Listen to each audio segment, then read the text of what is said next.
సమావేశంలో చిట్చాట్లో ఇటు ముఖ్యమంత్రి రేవంత్ రెడ్డి కూడా నిన్న బీఆర్ఎస్ అధినేత కేసీఆర్ గారు ఇచ్చినటువంటి మాట్లాడినటువంటి అంశాలకు సంబంధించి చాలా సీరియస్గా వారు కూడా మాట్లాడినటువంటి పరిస్థితి కనిపించింది. ఇక ప్రత్యక్ష రాజకీయాలకు కేసీఆర్ గారు చాలా రోజులుగా దూరంగా ఉన్న విషయం మనం చూస్తూ ఉన్నాం. ఇక తెలంగాణ భవన్లో బీఆర్ఎస్ నేతల సంయుక్త సమావేశంలో నిన్న కేసీఆర్ గారు చాలా హాట్ కామెంట్స్ అయితే చేశారని చెప్పుకోవచ్చు. 2 ఏళ్లు మౌనంగా ఉన్నా తప్పదు కాబట్టే ప్రస్తుతం బయటకు వచ్చా అంటూ కూడా నిన్న కేసీఆర్ గారు మాట్లాడారు. రాష్ట్రానికి వచ్చే నీళ్లను కూడా కాపాడలేని దద్దమ్మ ప్రభుత్వం అంటూ కూడా ఆయన ప్రస్తుత ప్రభుత్వం కాంగ్రెస్ పార్టీ ప్రస్తుత సీఎం రేవంత్ రెడ్డి గారి పైన ఈ విధమైనటువంటి మాటలు మాట్లాడారు. ఇక కేసీఆర్ ఏపీ ప్రభుత్వం పైన పూర్తిగా విమర్శలు అయితే గుప్పించినటువంటి పరిస్థితి.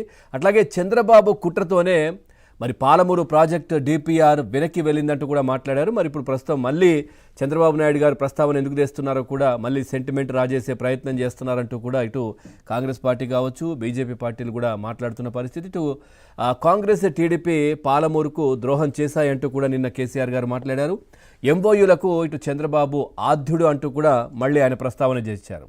ఇక్కడ కూడా అదే విధానం అవలంబిస్తున్నారు ప్రస్తుత ముఖ్యమంత్రి అంటూ కూడా ఆయన మాట్లాడారు. కేసీఆర్ సభకు వస్తే గౌరవంగా చూసుకుంటామంటూ కూడా నిన్న ముఖ్యమంత్రి రేవంత్ రెడ్డి గారు కూడా చెప్పారు. రండి, అసెంబ్లీకి రండి, మీరు ఏం చెప్పాలనుకున్నారో అది క్లియర్గా అక్కడ చెప్పండి, సముచిత స్థానము గౌరవము అన్నీ ఇస్తాము, సమయము ఇస్తాము, మీరు చెప్పాలనుకున్నది ఈ విధంగా రోడ్డుకెక్కి కాదు అసెంబ్లీలో చెప్పండి, అప్పుడు ప్రజలందరికీ తెలుస్తుంది, రికార్డులో కూడా ఉంటాయి, దానికి తగినట్టుగా మేము కూడా సమాధానం చెప్తామంటూ కూడా ముఖ్యమంత్రి రేవంత్ రెడ్డి గారు కూడా నిన్న మాట్లాడినటువంటి పరిస్థితి. పూర్తిగా కృష్ణా జలాల్లో 36% చాలని సంతకం చేసింది కేసీఆరే కదా అంటూ కూడా రేవంత్ రెడ్డి గారు నిన్న మాట్లాడారు.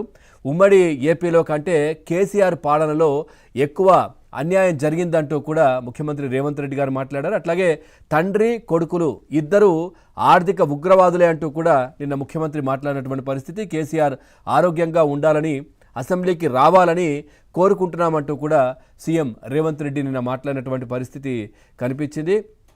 అట్లాగే చాలా సీరియస్గా కూడా మాట్లాడారు. అంటే వారు మీడియా ముఖంగా డైరెక్ట్గా మాట్లాడకపోయినా అక్కడ ఉన్నటువంటి వాళ్ళు చెప్పినటువంటి పరిస్థితి, కొడుకేమో కుర్చీ కోసం అల్లుడు చావు కోసం కోరుకుంటున్నారంటూ కూడా సీఎం రేవంత్ మాట్లాడినటువంటి పరిస్థితి అయితే కనిపించింది.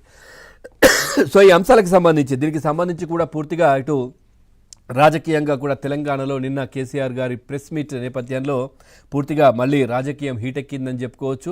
సో దీనికి సవాళ్ళు ప్రతి సవాలు దానికి కౌంటర్గా జూపల్లి గారు కూడా ఈరోజు ప్రెస్ మీట్ పెట్టారు 12 గంటలకి.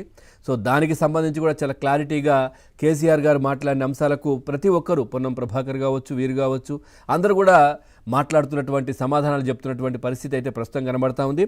సో ఈ అంశానికి సంబంధించి మనం చర్చలోకి వెళ్దాం. చర్చలో పాల్గొంటున్నారు Congress party AICC coordinator Numan గారు ఉన్నారు. నుమాన్ గారు నమస్కారం. అట్లాగే ఇటు బీఆర్ఎస్ పార్టీ నుంచి సతీష్ గారు, తెలంగాణ టీడీపీ పార్టీ నుంచి దుర్గా ప్రసాద్ గారు, అందరికీ నమస్కారం. ముందుగా మనం బీఆర్ఎస్ పార్టీ నుంచి సతీష్ గారి దగ్గరికి వీరిద్దరితో మాట్లాడిన తర్వాత వెళ్దాం. ఎందుకంటే కేసీఆర్ గారు మాట్లాడిన అంశాలకు సంబంధించి వీరేం చెప్తారు ఆ తర్వాత వారితో మాట్లాడదాం. ముందుగా కాంగ్రెస్ పార్టీ నుంచి నుమాన్ గారు ఉన్నారు. నుమాన్ గారు ఏం చెప్తారు? నిన్న పూర్తిగా తెలంగాణలో ప్రభుత్వానికి రియల్ ఎస్టేట్ తప్ప వేరే ధ్యాస లేదు, అదే జరుగుతూ ఉంది ప్రస్తుతం, ఇప్పుడు ఇంకా ఆటలు సాగనీయము, ఊరుకునేది లేదు అంటూ కూడా నిన్న మాజీ ముఖ్యమంత్రి బీఆర్ఎస్ అధినేత కేసీఆర్ గారు ప్రెస్ మీట్లో ఆయన మాట్లాడిన పరిస్థితి. రాష్ట్రానికి వచ్చే నీళ్లను కూడా కాపాడలేని దద్దమ్మ ప్రభుత్వం ఇది అంటూ కూడా ఆయన చాలా పరుష వ్యాఖ్యలు కూడా చేసినటువంటి పరిస్థితి మీరు కూడా చూస్తుంటారు వినుంటారు. ఏం చెప్తారు సార్ నుమాన్ గారు?